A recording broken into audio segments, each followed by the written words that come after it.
Here's problem 5 from the 2005 AMC 8.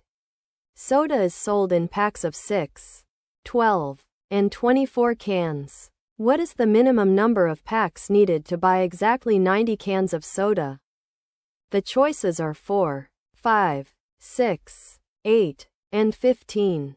You can pause here and solve the problem before seeing the solution.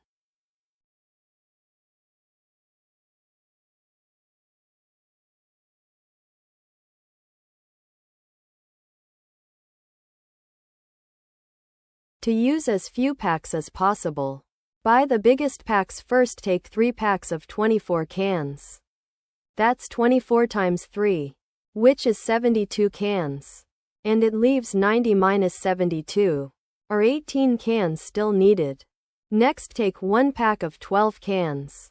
That covers 12 of the remaining 18 cans, leaving just 6 cans to go. Finally, take 1 pack of 6 cans to reach exactly 90.